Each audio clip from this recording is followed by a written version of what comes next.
Dia mengisytiharkan, "Saya tidak percaya awak fikir kawan-kawan saya toksik." Apabila saya menyebut penangkapan mereka, saya berkata, "Awak betul. Kesilapan saya." Kemudian saya menjemput mereka semua untuk tinggal bersama kami. Dia berpindah selepas 2 hari menjalani rawatan perubatannya sendiri.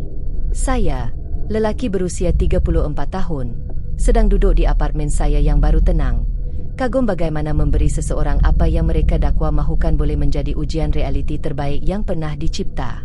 Teman wanita saya, Danessa, 29, dan saya telah bersama selama 2 tahun, tinggal bersama selama 8 bulan yang lalu. Semuanya baik kecuali satu isu yang berulang, kumpulan rakannya. Ini bukan sekadar orang yang meragukan. Ini adalah orang yang mempunyai kertas rape. Izinkan saya memperkenalkan barisan pelakon. Brittany, 3 DUI, kehilangan lesennya tahun lepas, masih memandu menggunakan kereta orang lain. Huin, 31, ditangkap 2 kali kerana memiliki dengan niat untuk mengedar. Kini dalam percubaan. Destiny, 28, tuduhan mencuri kedai dari 5 kedai yang berbeza. Diharamkan daripada 2 rangkaian runcit utama. Treat, tuduhan menyerang daripada 3 pergaduhan bar berasingan. Mahkamah Pengurusan Kemarahan memerintahkan tetapi tidak pernah selesai. Pada mulanya saya cuba untuk memahami. Manusia memang pernah buat silap. Semua orang berhak mendapat peluang kedua. Semua itu. Tapi ini bukan kesilapan. Ini sudah menjadi kebiasaan. Setiap hujung minggu, ada sahaja drama baharu. Ada yang perlukan wang jaminan. Ada yang perlukan tumpangan kerana masalah kereta. Lesen digantung. Ada yang perlu berlanggar di rumah kami kerana diusir lagi. 2 minggu lalu, akhirnya saya muak. Hain muncul pada pukul 3 pagi dalam keadaan khayal kerana dia perlukan tempat untuk bersembunyi. Saya suruh dia pergi. Danessa sangat marah dengan Amy. Keesokan paginya, kami bergaduh. Saya, kawan-kawan awak toksik. Mereka sentiasa dalam masalah dan mereka menyeret awak ke dalamnya. Danessa, saya tak percaya awak fikir kawan-kawan saya toksik. Mereka orang baik yang melalui masa-masa sukar. Brittany memandu ke sini dalam keadaan mabuk hujung minggu lalu. Itu bukan masa yang sukar. Itu satu jenayah. Dia hanya minum 2 gelas. Dia memandu dalam keadaan memandu dalam keadaan memandu dalam keadaan memandu dalam keadaan mabuk 3 kali. Dia tak sepatutnya minum sebelum memandu. Awak terlalu menghakimi. Mereka bukan orang jahat hanya kerana mereka ada rekod. Saya tak kata mereka orang jahat. Saya kata mereka pengaruh toksik. Ada bezanya. Tidak, awak cuma benci mereka sebab mereka tak membosankan macam kawan-kawan awak. Kawan-kawan saya akuntan dan guru. Tapi memang membosankan. Awak tahu tak? Kalau awak tak boleh terima kawan-kawan saya, mungkin awak tak boleh terima saya. Kawan-kawan awak sentiasa dialu-alukan di sini. Saya tak pernah kata mereka tak boleh melawat. Awak buat mereka rasa tak dialu-alukan. Awak hukum mereka. Ketika skim saya rasa lebih jelas. Awak betul. Kesilapan saya. Apa? Saya tak adil. Kawan-kawan awak patut rasa dialu-alukan di sini. Malah, kenapa mereka tak tinggal dengan kita buat sementara waktu? Apa yang awak cakapkan ni? Brittany baru sahaja dihalau, kan? Dan Hen sedang bermain sofa. Dan bukankah rakan sebilik Destiny menghalaunya keluar? Mereka semua patut tinggal di sini. Kita ada ruang. Kita tinggal di apartmen 2 bilik tidur. Kita langsung tak ada ruang. Skim kita tak boleh tinggal 3 orang di sini. Kenapa tidak? Mereka tak toksik, kan? Mereka orang baik ketika susah. Kita patut bantu mereka. Saya terus menghantar mesej teks ke sembang kumpulan yang Danessa tambahkan saya beberapa bulan yang lalu. Hai semua, saya dan Danessa sedang berbual dan kami ingin membantu. Sesiapa yang memerlukan tempat tinggal, pintu kami terbuka. Brittany, saya tahu awak berada di antara 2 tempat. Huake, main sofa teruk. Destiny, lupakan rakan sebilik yang bermusuhan itu. Mari tinggal bersama kami. Balasannya segera. Britney, OMG, betul tak? Saya boleh berada di sana malam ini. When? Bro, penyelamat. Saya sudah masukkan barang-barang saya ke dalam kereta. Destiny, ya. Kacau rakan sebilik saya. Akan datang esok. Yo, saya boleh langgar juga? Tuan rumah saya mengarut. Saya. Semua dialu-alukan. Mikasa Sucasa. Danesa merenung telefonnya, kemudian memandang saya. Apa yang awak buat tadi? Tepat sekali apa yang awak mahukan. Memberi sambutan yang mesra kepada rakan-rakan awak. Kemas kini 1. Britney tiba petang itu dengan 4 beg pakaian, 2 beg sampah berisi pakaian, dan sokongan emosinya, Chihuahua yang dia tidak pernah sebut ada. Dia segera mengambil alih kaunter bilik mandi dengan sulekan dan rutin penjagaan kulitnya. Ini sementara, kan? Hanya sehingga saya mendapat penyelesaian saya. Penyelesaian apa? Britney? Daripada kemalangan saya. Insurans pemandu lain akan membayar dengan besar. Kemalangan itu adalah DUI ketiganya di mana dia melanggar kereta yang diletakkan. Wacin muncul pada pukul 11 malam dengan barang-barang pentingnya. PlayStation, bong yang besar, yang saya terus katakan tidak boleh tinggal, dan 3 beg dufil yang penuh dengan ganja. Dia mendirikan kemah di ruang tamu. Wah, sofa ini sangat selesa. Lebih baik daripada lantai anak lelaki saya. Destiny tiba pada keesokan paginya dengan teman lelakinya yang saya tidak pernah dengar. Destiny, ini Teng. Awak juga tinggal, kan? Kami satu package. Teng setinggi 6'4", dipenuhi tatu di muka, dan segera bertanya di mana dia boleh menyimpan senjatanya. Saya memberitahunya bahawa tiada senjata di dalam rumah. Dia ketawa seperti saya bergurau. Saya tidak. Tri datang petang itu, melihat keadaan huru-hara itu, dan memutuskan untuk berkhemah juga. Tri, hanya untuk beberapa malam, bro, sehingga tuan rumah saya berhenti menjadi fasis. Tuan rumahnya mahukan sewa. Skim fasisme. Apartemen 2 bilik tidur kami kini mempunyai 7 orang dewasa dan seekor anjing Chihuahua. Malam pertama sangat istimewa. Britney telah bersedia untuk malam yang santai di rumah dan muntah di sinki dapur.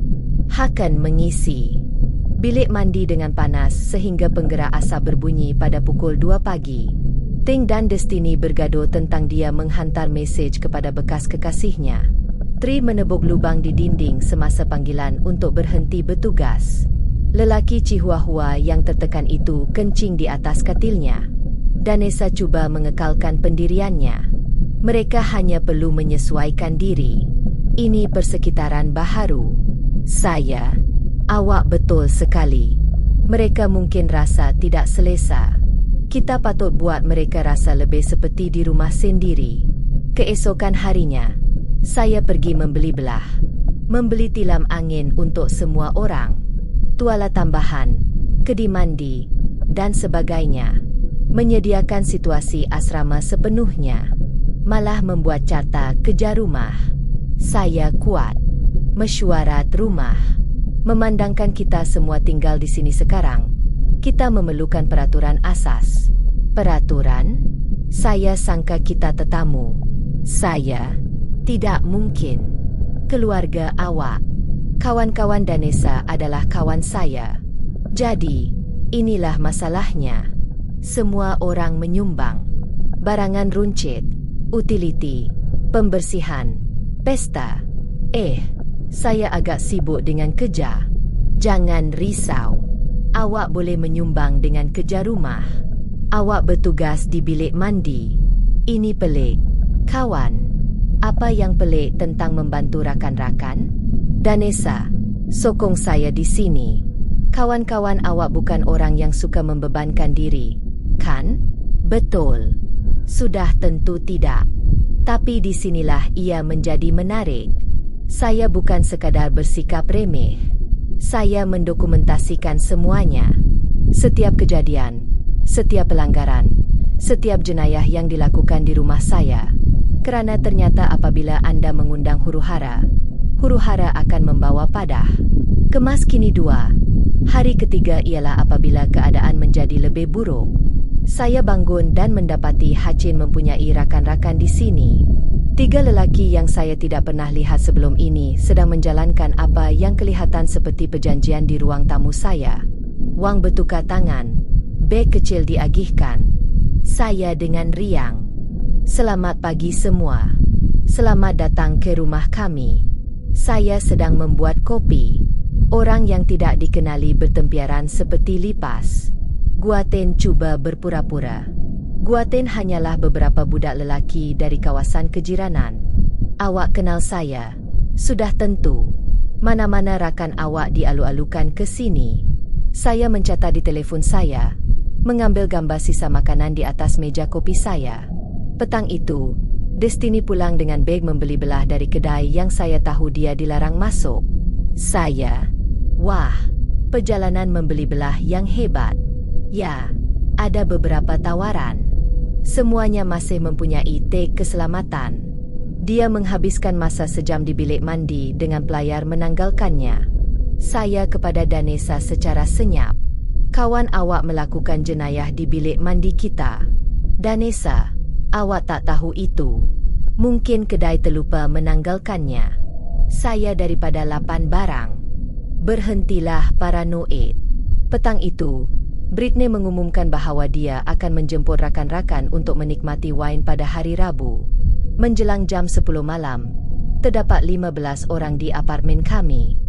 Muzik rancak, orang merokok di balkoni, seseorang pasti minum kok di bilik mandi.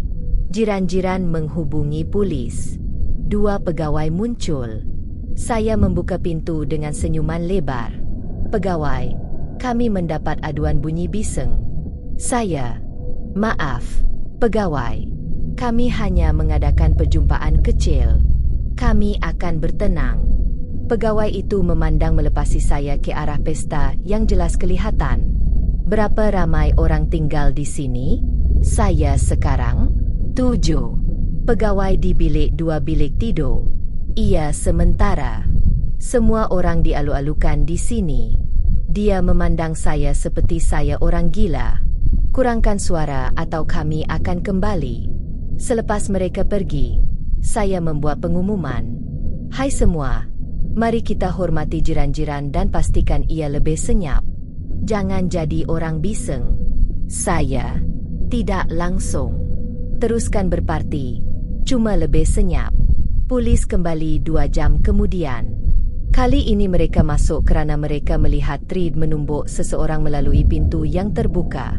Melihat Trid ditangkap di ruang tamu saya, sementara Danesa cuba menjelaskan kepada polis bahawa dia biasanya tidak seperti ini adalah sesuatu. Saya kepada pegawai. Dia tinggal di sini sementara. Saya tidak tahu dia mempunyai masalah keganasan. Pegawai, Anda mungkin perlu mempertimbangkan semula situasi hidup Anda. Saya, oh, ini kawan-kawan teman wanita saya. Dia kata mereka orang yang baik. Hanya melalui masa-masa sukar. Pegawai itu memandang Danesa, kemudian memandang saya, kemudian kembali memandang Danesa. Semoga berjaya. Kemas kini ketiga. Selepas penangkapan Trid, Anda akan fikir keadaan akan tenang. Tidak. Britney, mabuk lagi, memutuskan untuk meminjam kereta saya untuk mendapatkan lebih banyak wain. Ingat, lesen digantung, tiada insurans. Dia sampai 3 blok sebelum melanggar papan tanda berhenti. Panggilan pada pukul 1 pagi sangat bagus. Britney, saya mungkin mengalami kemalangan kecil. Awak okey tak? Ya, tapi boleh tak awak ikut? Polis memang nakal. Dalam perjalanan, saya tiba dan mendapati dia gagal dalam ujian ketenangan. Bampar hadapan kereta saya memeluk papan tanda berhenti. Pegawai, ini kenderaan awak? Saya, ya, pegawai. Dia kata awak dah bagi dia kebenaran untuk memandu. Saya tengah tidur. Dia mesti ambil kunci saya. Apa? Awak kata saya boleh. Bila? Saya tengah tidur. Awak tahu awak tak ada lesen. Pegawai itu memandang antara kami. Puan, awak ditahan kerana DUI dan memandu tanpa lesen. Semasa mereka menggarinya, dia menjerit, teman lelaki Danesa sedang mengatur saya. Pemandu trak tunda itu berasa kasihan pada saya. Malam yang sukar, kan? Saya, kawan teman wanita saya. Dia orang baik yang sedang melalui masa sukar. Nampaknya, dia mendengus. Memang begitu. Keesokan paginya, Danesa menangis. Awak biarkan dia ditangkap. Dia mencuri kereta saya dan memandu dalam keadaan mabuk. Apa yang patut saya buat? Awak boleh melindunginya. Itu dipanggil penipuan insurans dan pemboleh hubah. Awak cuba membuatkan saya menentang rakan-rakan saya. Kawan-kawan awak sendiri yang melakukannya. Kemudian berlaku serbuan. Ya, awak baca dengan betul. Rupa-rupanya rakan-rakan Hua telah memerhatikan apartmen kami. Apabila mereka melihat dia berasa selesa, mereka menganggap itu adalah pangkalan operasi baharunya. Seseorang memaklumkan kepada polis bahawa apartmen kami digunakan untuk pengedaran dadah. Pukul 6 pagi pintu dirobohkan. Serbuan penuh. Semua orang tertiarap di atas lantai semasa mereka menggeledah. Mereka menemui simpanan jain. Kegunaan peribadi, tetapi masih haram. Barang curi Destiny dengan tag dan sensor kedai masih terpasang. Dan senjata api tank yang tidak berdaftar.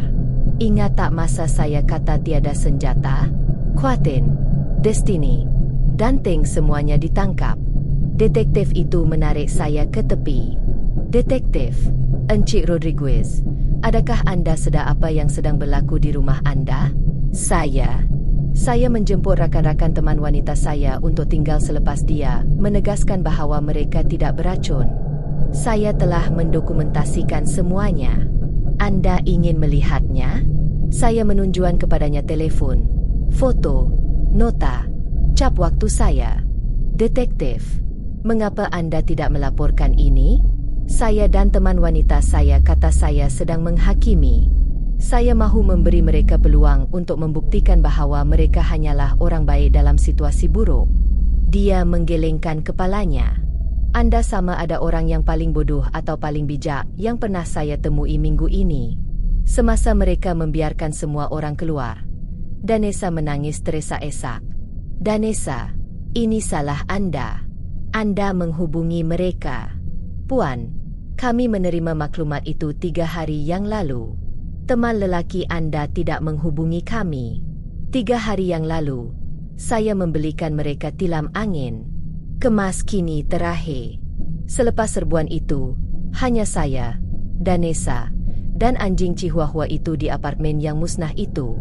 Lubang di dinding, kesan rokok di atas sofa, kesan misteri di mana-mana, dan kereta saya masih disita.